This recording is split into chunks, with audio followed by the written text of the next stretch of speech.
I was wrong about the Dallas Mavericks. The Mavericks are coming off a humongous Game 7 victory over the Phoenix Suns, where not only were they able to win, but they were able to completely dominate the Suns, and the game was over in the first half. But quickly before we get the video started, for those of you who may not know, I'm Juicy Sports. I make opinionated NBA content, and if you guys enjoy videos similar to this, hit that subscribe button, that like button, and that post notification bell. I also want to quickly mention I recently started up an MMA channel, and if you guys are interested in that, the link will be in the description. But anyways, let's get into it.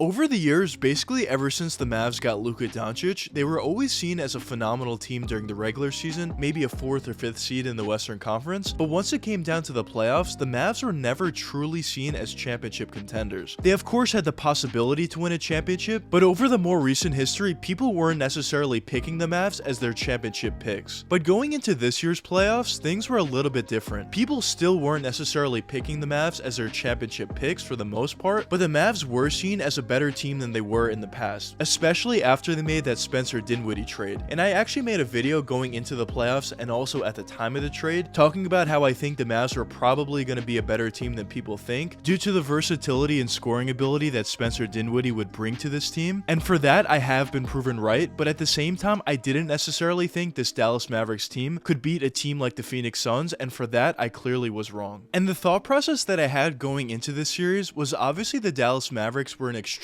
talented team, and I thought they would be able to take this series to 6 or maybe 7 games, but at the end of the day, I just thought the balance that the Suns had in terms of their top level talent, as well as their very deep roster overall from top to bottom, the great coaching they had, all those factors combined together would just be too much in the end for the Dallas Mavericks. Because of course the top level stars that the Suns do have in Chris Paul and Devin Booker are not on the level of Luka Doncic, but at least in Devin Booker's case, he's at least somewhat close to Luka's play. And the Suns certainly were playing very well towards the beginning of the series, and they were proving to be too much for the Dallas Mavericks at times, but really as the series progressed, that's when the Dallas Mavericks really started to play a lot better and started to take over. And I did make a video going into the series with the Mavs and Suns, and although in that video I did pick the Suns to win, one thing that I did say is if the Mavs were going to win this series, the trio of Luka Doncic, Spencer Dinwiddie, and Jalen Brunson were going to need to go off. And when you look at what those three guys did towards the tail end of the series, and especially in Game 7, that's exactly what happened. But especially the way Luka played was at such a high level and was extremely fun to watch. But even besides the great individual play, the way that the Mavs were running their offensive sets were extremely effective. The way that Luka took the ball up the court and either ran a pick and roll / pick and pop, or just broke down the defense, forcing the defense to send double or triple teams and kicking out to wide open shooters in the corner for a 3-point jump shot, or at the top of the key for a wide open jump shot, maybe cutting back door for an easy dunk or layup, was just something that the Mavs are doing at a very effective level. But even when Luka was coming off the court, Jalen Brunson and Spencer Dinwiddie were doing a phenomenal job to keep the same level of play up, either by themselves or sometimes together as well. But of course, to win a playoff series, especially of this magnitude, you're going to need to do a lot more than just play phenomenal offense. And the Mavs certainly did that in terms of playing phenomenal defense as well. They did a really nice job at playing individual defense on guys like Devin Booker and Chris Paul, while at the same time playing pretty good team defense as well, which is one of the keys that I also mentioned going into this series, that the Mavs would not only need to play great defense individually on a guy like Devin Booker, but also play great team defense due to the fact that the Suns were very well rounded from top to bottom. And of course, at the end of the series, that's certainly something the Mavs were able to do extremely effectively. And after that phenomenal series win, the Mavs are now going to go up against the Golden State Warriors. And although this matchup is certainly going to be another very difficult matchup for the Mavs, the confidence and momentum that the Mavs gained after coming back and winning the series against the Phoenix Suns is certainly going to be a huge benefit for them going into the Golden State Warriors series. But now let's get into the keys for the Mavs to win this series against the Warriors. The keys for this series are going to be very similar to what they were in the Phoenix Suns series. Of course, offensively, the Mavs need to continue to run crisp offensive sets led by Luka Doncic, continue to run the pick and roll / pick and pop effectively, continue to let Luka break down the defense and kick out to wide open shooters, or maybe a guy cutting backdoor for a wide open dunk or layup, layup. The Mavs as a team need to continue to do a phenomenal job at hitting 3-point jump shots from the perimeter, as well as giving Luka some help, and the two main guys that would be able to do so are Spencer Dinwiddie and Jalen Brunson. They also need to continue to play extremely well throughout this entire series against Golden State. And what I mean by them playing extremely well is not only putting up points efficiently, but also facilitating the ball around effectively, especially when Luka does come out of the game. Because in the past, one of the bigger issues with the Mavs is once Luka is in the game, of course they're a very talented team and a very difficult team to beat, but when Luka does come out of the game, they kind of let up the rope a little bit. But one of the reasons why the addition of Spencer Dinwiddie was so huge is now when Luka comes out of the game, they have Jalen Brunson and Spencer Dinwiddie both to really keep the Mavs in the game if they're down or extend the lead if they're up. So the Mavs are going to need to continue to do that, but also defensively, similar to the Suns series, they're going to need to play phenomenal individual defense on guys like Steph Curry, Jordan Poole, and maybe even Klay Thompson, but also play phenomenal team defense as well, because obviously this Warriors team is very, very deep and very stacked, especially their death lineup consisting of Steph Curry, Klay Thompson, Jordan Poole, Draymond Green, and Andrew Wiggins. Basically everybody on the court at that point could either score for themselves or create for others, so it's going to be very difficult to guard a lineup like that. So those are certainly going to be huge keys for the Mavs if they are going to indeed win this playoff series. And although the Suns and Warriors were the two teams that I thought could make it out of the Western Conference, and probably one of those teams are going to win the NBA championship this year, after the Mavs did defeat the Phoenix Suns, I think it's entirely possible that the Mavs would also be able to beat the Golden State Warriors. And if they were able to do that, I think they would probably be my picks to win the NBA championship at that point. But obviously Luka Doncic and the Dallas Mavericks' main focus is on the Golden State Warriors at this point, and I just think this is going to be an extremely fun and exciting back and forth series. It's going to be very interesting to see how well Luka Doncic does play in this series, as well as Steph Curry and the emerging Jordan Poole on the Warriors side. If this series was around earlier and the Mavs didn't beat the Phoenix Suns, I would definitely pick the Golden State Warriors to win this series in 6 or 7 games. But after watching how well the Mavs did match up against the Phoenix Suns, I'm not even sure who's going to win this series at this point. I certainly don't want to disrespect the Dallas Mavericks any more than I did previously, because obviously they're proving to be a legitimate championship contender this year. But one thing that I will say about this series is I think it's at the very least going to be 6 games, but maybe even 7 games. But one thing that is clear is this Dallas Mavericks team is clearly legit, but also no matter what happens in this series, the Dallas Mavericks future is of course going to be very bright as well. Whenever you have Luka Doncic on your team, no matter who's on the rest of your team, you're always going to have a great future due to the fact that Luka is one of the best players in the NBA, obviously. But the way that the Mavs were able to play so far in this year's playoffs, combined with the type of players that they were able to add to the roster and how well they play with Luka specifically, would just lead you to believe that the Dallas Mavericks are going to be a very fun and very good team going forward for a long time. But anyways, let me know what you guys think in the comments. Do you think the Dallas Mavericks would be able to beat the Golden State Warriors, or do you not think so? But anyways, I hope you guys enjoyed the video, and if you did enjoy, check one of these 2 videos popping up now, and until the next time, peace out guys.